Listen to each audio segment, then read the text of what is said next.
ప్రభావతి మీనాని నష్టజాతకురాలు అనే కొద్దీ మీనా జాతకం అయితే ఒక రేంజ్‌లో మారిపోతూ ఉంది. ప్రభావతి మొహం ఏమో అదే రకంగా మాడిపోతూ ఉంది.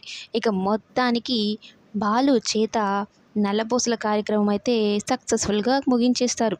మీనా మెడలో బంగారం తాడైతే ఏయించేస్తూ ఉంటే బాలు "అత్త 3 ముళ్ళెయ్యాలి కదా! దీనికి 3 ముళ్ళు ఎక్కడున్నాయి?" అనైతే అంటూ ఉంటే "బంగారంకి ఎక్కడైనా 3 ముళ్ళుంటాయిరా వెయ్యిరా" అనైతే చెప్తూ ఉంటే బాలు మీనాను చూస్తూ అంటే కళ్ళలో కళ్ళు పెట్టి ఆమె మెడలో వేస్తూ ఉంటే మీనా ఎంత సంతోషపడిపోతుందో. బాలు ఆ సంతోషాన్ని చూస్తూ ఉంటాడు. మీనా చాలా హ్యాపీగా ఉంది కదా అనేది అనుకుంటూ ఉంటాడు. మరోవైపు రోహిణి వాళ్ళ అమ్మ అలాగే తన కొడుకుని కూడా బాలు తీసుకొని వచ్చుంటాడు. అన్నయ్య వాళ్ళు రమ్మంటున్నారని చెప్పగానే ఒక్కసారిగా షాక్ అయిపోతుంది రోహిణి వాళ్ళ అమ్మని చూసి. ఇదేంటి వీళ్ళిక్కడున్నారు?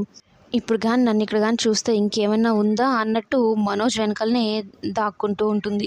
కానీ రోహిణి వాళ్ళ అమ్మ మాత్రం రోహిణిని చూసేస్తుంది.